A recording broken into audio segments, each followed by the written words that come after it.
How will your ideas work in the real world? It's time to find out in the prototype stage. A prototype is a model of your design idea. It's something real that you can see, touch, and even use to find out if it helps solve your problem. You can prototype any kind of idea. For example, you can use paper, cardboard, and other classroom supplies to build a small-scale or even life-size model of an object you want to create. If you're designing a space, try moving things around in part of your classroom or other area, and use signage and props to make your idea more real. If you want to create a program or a system, you might draw a cartoon to show how it works, or make signs or a diagram to explain each step in the process and the choices you would make along the way. And if you're designing an experience, you can act it out. These are just some of the ways you can prototype. It's also important to know that prototyping is something you do over and over. Your first prototypes will be things you make quickly with materials that are easy to find. These are called rapid prototypes, and they aren't fancy at all. As you see how your ideas work, you'll make new and better versions of your prototypes. This cycle of learning and improving is called iteration, and it's an essential part of the design process. The design team at High Point is excited to try out some of their ideas. They decide to prototype a lunch ordering system, a share program for certain easy-to-reuse lunch items, and a compost system. The students begin by sketching and diagramming their ideas. This helps them work out missing details and also helps them identify what they need to create their prototypes. After they finish drawing, they gather supplies and start prototyping.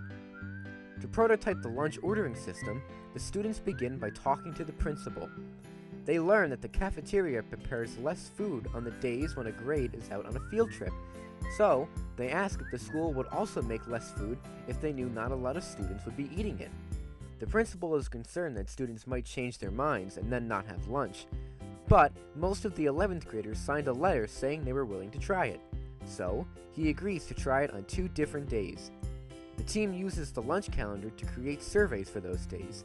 They ask 11th grade teachers to give out the survey during 3rd period to see how many students intend to eat the next day's lunch. The team will share their results with the cafeteria staff to help them plan for the 11th grade lunch.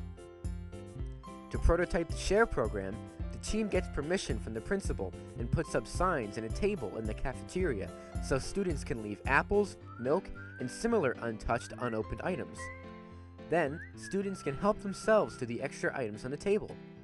At the end of lunch, the team will take leftover items to the resource center and place them in the refrigerator there.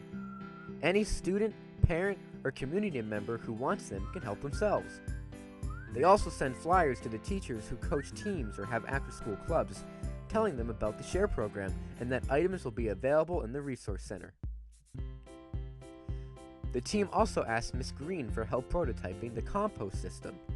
They create signs to show students what can be composted, like vegetables, fruits, food scraps, not meat though, plants and paper, and they borrow a few 5-gallon buckets from the janitor to collect food waste in the cafeteria.